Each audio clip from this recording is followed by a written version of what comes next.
One area of grave concern would be the declared change in U.S. trade policy.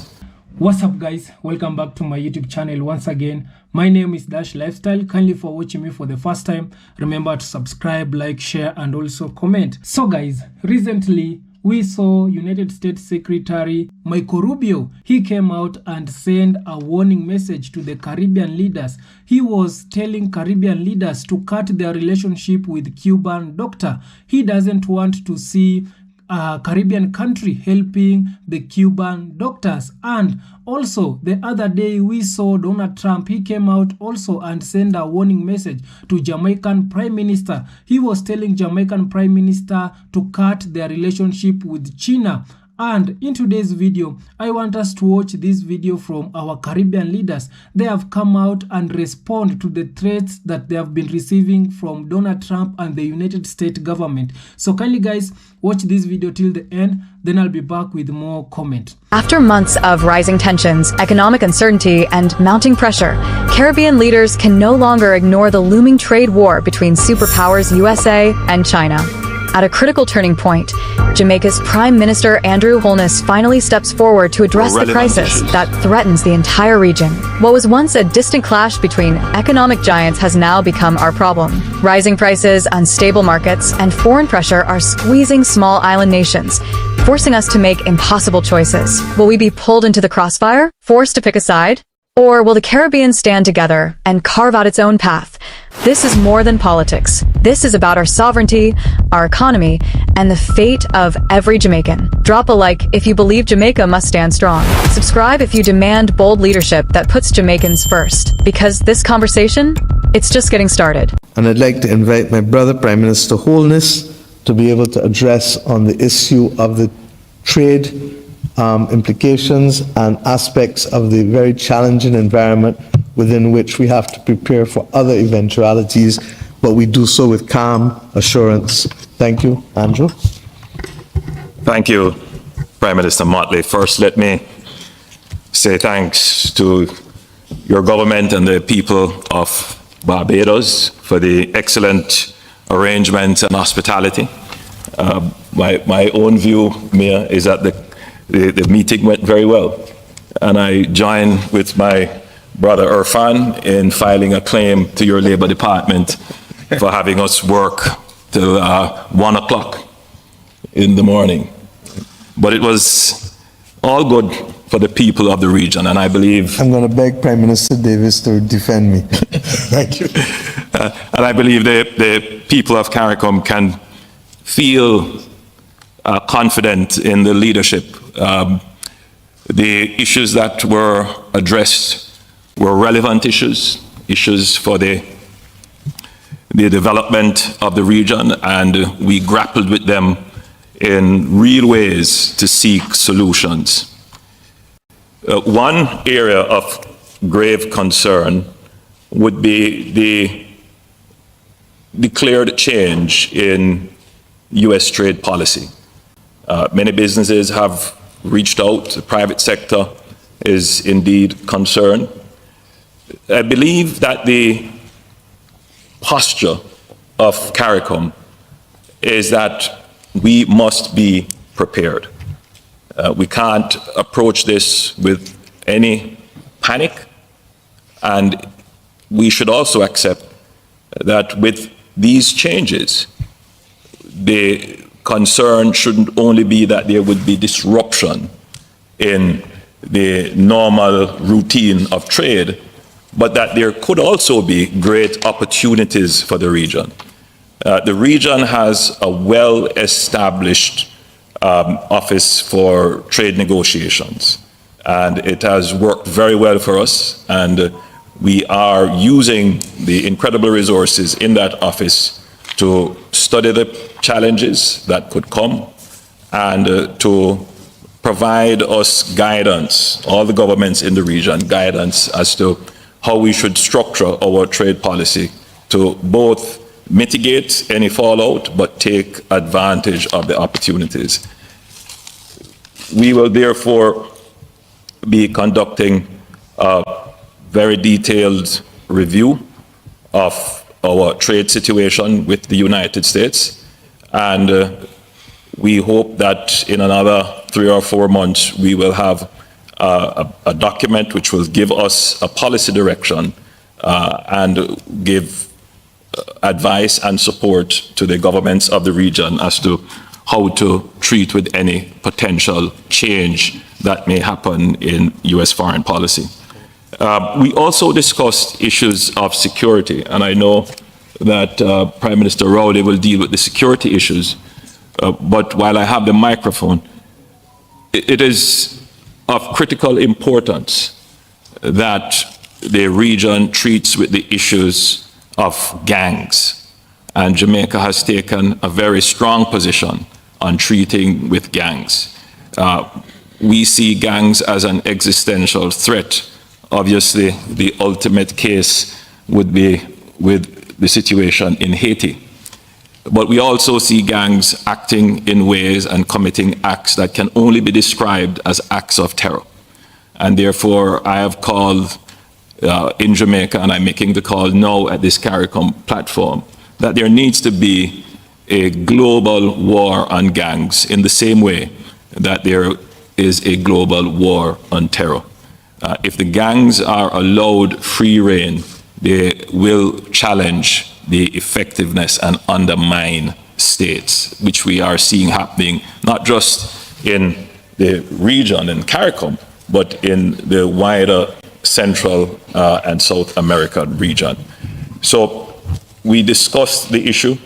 I believe there is general consensus that in addition to treating with the security issue from a public health perspective and treating with the root causes of social disenfranchisement and economic marginalization, that there needs to be a firm hand in treating with the gangs, particularly as it relates to the transnational element of the gangs, which means that the countries in the region would have to have greater cooperation and sharing of intelligence and resources in tackling this very grave threat.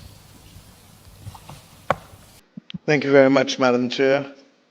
Madam President of Barbados, Dame Sandra Mason, distinguished heads of state and heads of government of the Caribbean community, Secretary General of the Caribbean Community, Secretary General of the United Nations, President of the European Commission, Secretary General of the Commonwealth,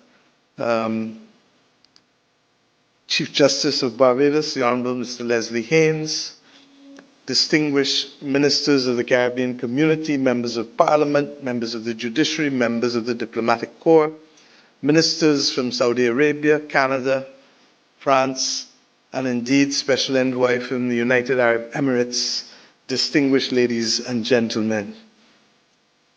You have heard everybody on this platform this evening.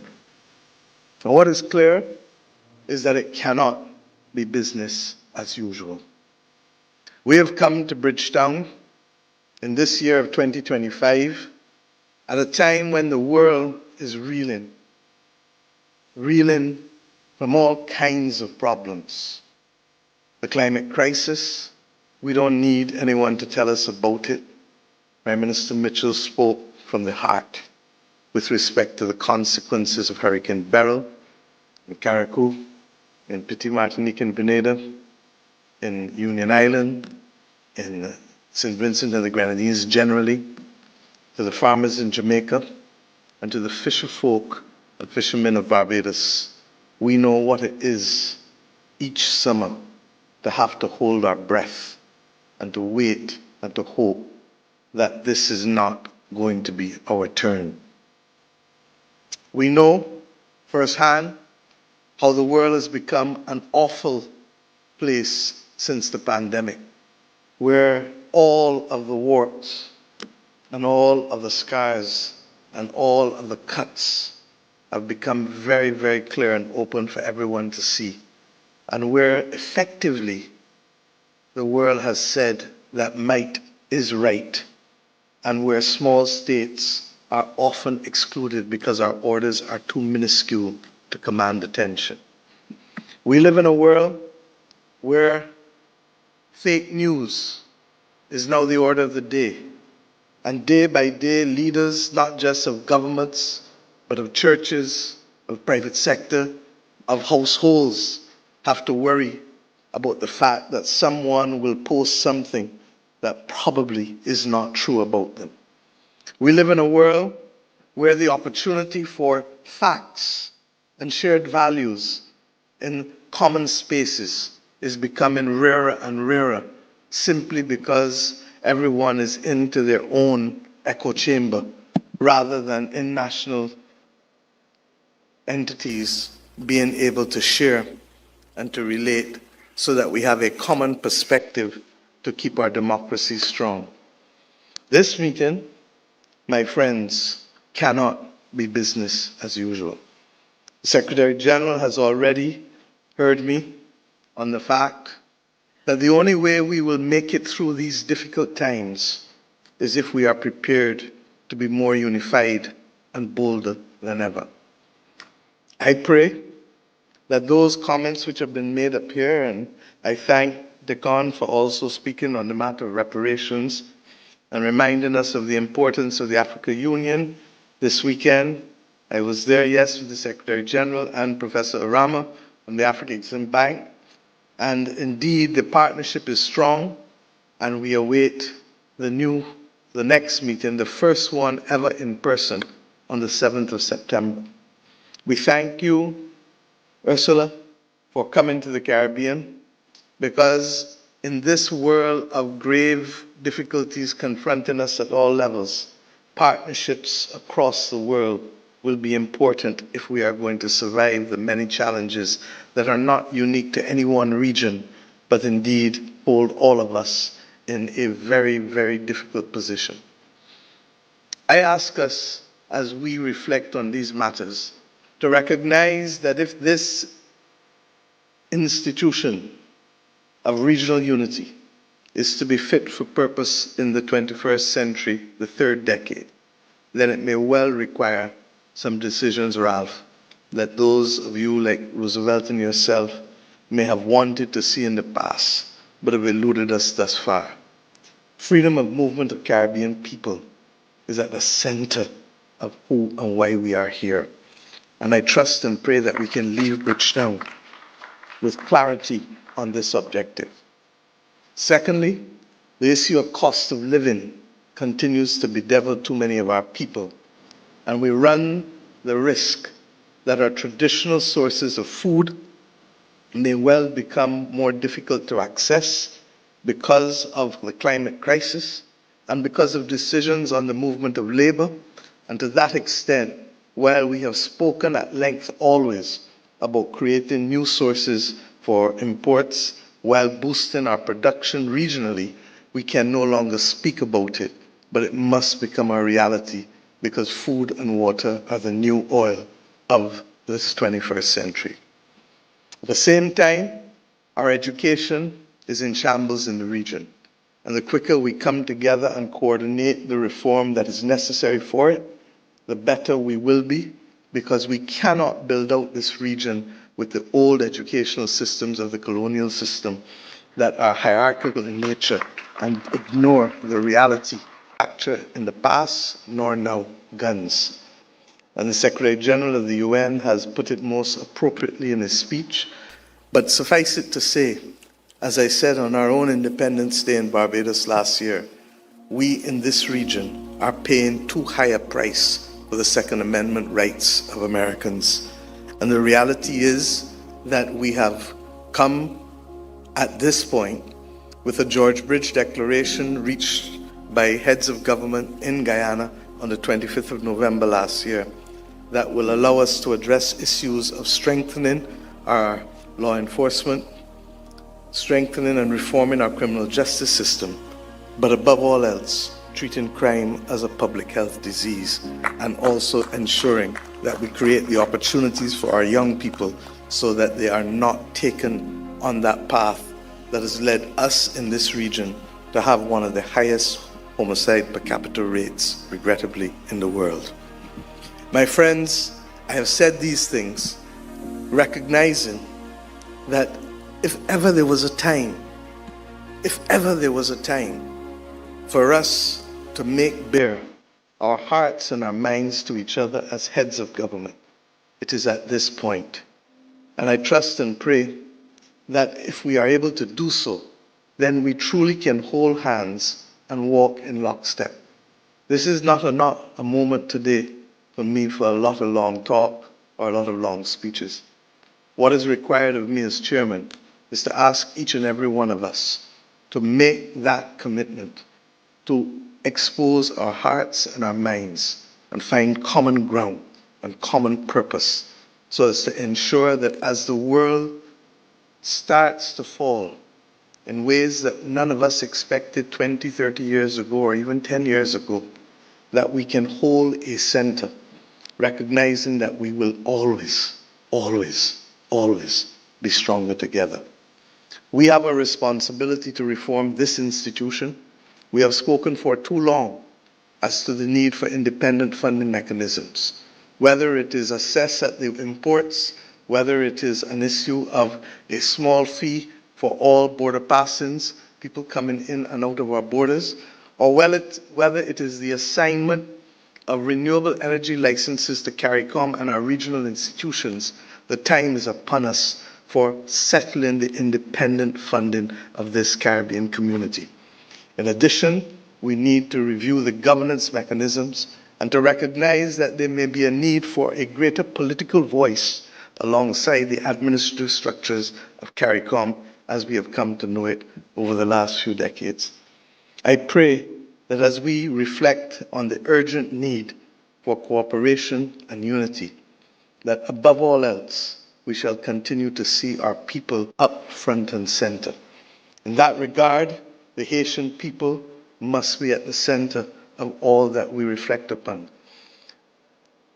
Their situation continues to be of major concern to us. And it is not going to be sufficient just to be able to say that Haiti will have an election on November 15th. It is not going to be sufficient to just stabilize the security situation of Haiti. 30 years ago, when I came to public life, my prime minister at the time made his first trip when he was sworn in to Washington to deal with the issue of Haiti. 30 years on, we are dealing with it again.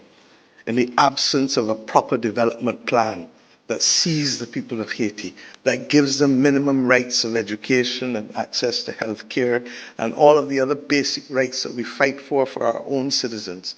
In the absence of that, Haiti will be around as a problem in another 10, 20, and 30 years. That cannot be the aspiration of Caribbean people.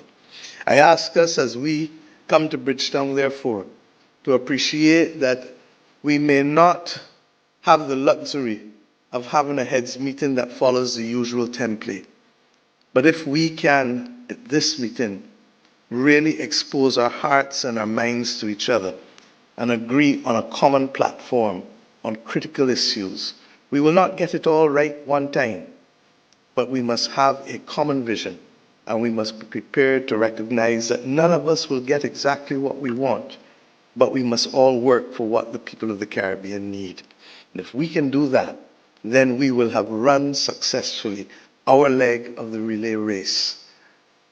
It was once said, when the West Indies Federation broke, that 1 from 10 leaves 0.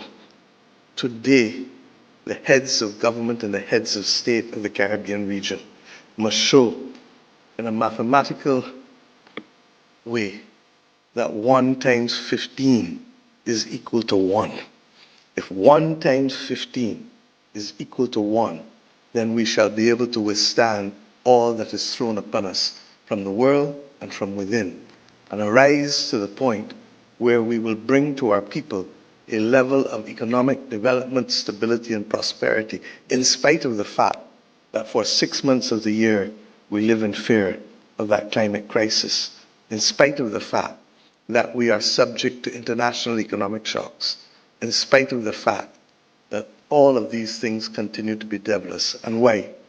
Because we come from a proud people who have known what it is to be resilient and to rise above all challenges Indeed, the challenges that we face in the 21st century at a personal level cannot come close to what our ancestors were forced to confront in the settlement of this modern region. So, my friends, I want to thank you. I want to salute the people who performed on this platform. I want to salute my young citizens who spoke in a way that almost did not make it necessary for me to speak this evening on this platform. And I invite you, as you reflect on this meeting, to recognize that with a true Caribbean flair, we can do serious things while still remembering who we are and how we move as a people and our culture. And in that vein, I invite you back to Barbados between the 22nd and 31st of August for CariFesta 15. I say to my brothers... Now, the question is, where does the Caribbean go from here? For decades, we have been caught in the shadows of global superpowers, forced to navigate a world where the rules are written by nations far bigger than ours. But how much longer can we afford to be pawns in their economic battles, when we have the power to stand on our own? Jamaica, Trinidad, Barbados, Guyana, the entire Caribbean, we are stronger together. But will our leaders have the courage to put our people first, to reject outside pressure, and forge a new path forward? Or will we watch, yet again, as powerful nations make decisions that leave us scrambling to survive? Drop a comment below. Should Jamaica and the Caribbean unite for economic independence, or is aligning with a superpower the only way forward?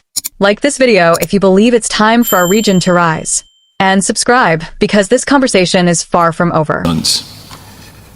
One area of grave concern would be the declared change in U.S. trade policy. I hope you have watched that response from our Caribbean leaders. They have come out and respond to the threats that they have been receiving from United States and Donald Trump. Recently, we saw the United States Secretary Marco Rubio. He came out and sent a warning message to the Caribbean leaders. He was telling Caribbean leaders to cut their relationship with Cuban's doctor. He doesn't want to see Cuban doctors coming in the Caribbean, doing business with the Caribbean countries. And this tell you that these people, they don't want to see these countries, Caribbean countries, prospering, because we know Cubans, they have the best doctors in the world. Cubans, when it comes to the healthcare, these people, they are very well, they do very well when it comes to the healthcare. Why is it a problem to see Cubans coming to Jamaica, giving out some of their knowledge to the Jamaican doctors? Also, make sure that people, the healthcare system in Jamaica, it is also improving. So this is tell you that these people, they'll feel threatened with Cubans helping some of the Caribbean country. And also, the United States Secretary Marco Rubio, he came out and sent a threat to the Caribbean leaders, whereby they were demanding. It is like these people, they were demanding, if the Caribbean leaders will not cut ties with Cuban doctors, they are going to cancel their visa, their United States visa. You can imagine. Is this a threat? This is a threat to the Caribbean leaders. And for me, I really seeing these Caribbean leaders coming together and also sending a warning also to the United States government. It is also a good thing. It shows that there is a unity in Caribbean, because for a very long time, these people, they have been controlling some of the Caribbean country. And you have seen from what Jamaican Prime Minister he has come out and talk about. He has come out and say also, there is a lot of gangs which it is being sponsored by United States. Yeah, there is a lot of gangs which it is in Jamaica, which they are in Caribbean countries, whereby the United States, they are bringing more gangs. You can imagine they are bringing more firearms to these gangs so that they can fight each other. So the biggest sponsor and the biggest people who they are destroying some black countries in the Caribbean, they are United States. And Jamaican Prime Minister, he has sent that a warning. Jamaican Prime Minister, he was telling them that you need to stop bringing these firearms to our youth, because these firearms, they are destroying our country. And also, he has gone ahead and given an example of what it is happening in Haiti. Also, all this fight which it is going on in Haiti, it is because of these Western people. They are the ones who they are destabilizing Haiti. They are the ones who are bringing more firearms. And up today, we are seeing there's a fight going on. These people, they don't want to see Haiti becoming stable. They don't want to see Haiti people coming together and start build their country again. They want these people to fight so that they can benefit from that fight. Because this all fight, it was started whereby the Haitian leaders, they were becoming puppet. They were being controlled with these Western people. They were selling out their country to the Western people. So the Asian people decided to come out and fight for their country. And because of that, these people, they don't want to see Haitian fight coming to an end in Haiti, because these people, they are sponsoring some of the black countries. They are giving out their police to go and try to maintain peace in Haiti. They are sponsoring them, and also at the same time, these people, they are giving out firearms to the gangs which it is in Haiti. So it seems like these people, they don't want fight to end in Haiti. Yeah, these people, they don't want fight to end in Haiti. This side, they are sponsoring the black police, the African police, like I've heard the Kenyan police and also Jamaican soldier and also some of the black countries police. They have went there in Haiti to try to stop all this fight. And the same time, the United States or this Western country, they are the ones who are bringing firearms, sponsoring the gangs which it is in Haiti. So this is tell you that these people, they don't want to see black countries prospering. They don't want to see black countries becoming more developed. And also, because of that, also, I really love how the Caribbean leaders, they have come together and also warned them about that. And also, we saw United States Secretary Michael Rubio also. He was also threatening that if the Caribbean leaders, they are not going to cut ties with China and to cut ties with Cuban doctors, they are going to cancel their trade, their trading benefit that the Caribbean countries, they have been having when they are trading with the United States. So this also another threat whereby Michael Rubio, the Secretary of United States, he was threatening, apart from threatening them that they are going to cancel the Caribbean leaders' visa, they are going to deny them the United States visa. They also came out and also threatened them with a trading benefit that they usually have when they are doing trade with the United States. So this is tell you that these United States or this Western country, they still want to control these leaders. And I'm so proud of our leaders nowadays. They have now they are coming, they know what the people want, because for a very long time, these people, they were turning our leaders to become a puppet. And right now we are having a leaders who exactly know what it is good and what it is bad. We are having a leaders who they love their country more than how these people they want to, more than how these people they are giving them money. Because the problem with us black or with our black or African leaders, it is these people, it is easy for them to be bribed. These people, it is easy for them to be turned into puppet, because the Western country, they usually come with a huge amount of money. They promise them a lot of things if they do according to how these people they want. And for me, seeing Caribbean leaders, Mia Montley, Jamaican Prime Minister Mr. Andrew Holness, Ifran, Guyana President, also it is telling me that there is a unity, and Caribbean country, they are now standing for what it is right to them. And also the Jamaican Prime Minister, he has come out and said that they are going to change trade policy, because you guys, you are threatening black Caribbean country. Also Caribbean countries, they are also going to change also their trading policy, because these guys, they know that if the Jamaican or any other country in the Caribbean, they will not do a trade with them, they will going to suffer. This is what these people, they always think.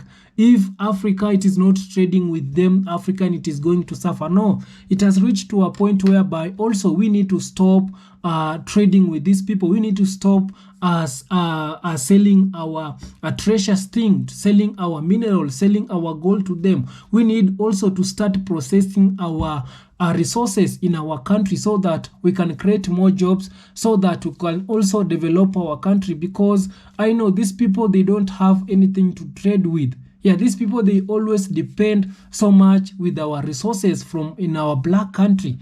Yeah, seeing them coming out and threatening black countries, African country, this is telling them that these people are in some time in a point whereby these people, they are also fearing, because these people, they depend so much to black countries. They depend so much in Africa, whereby if we African, we are going to cut the trade that we are having with these people, they are going to suffer. Yeah, these people, they are going to suffer.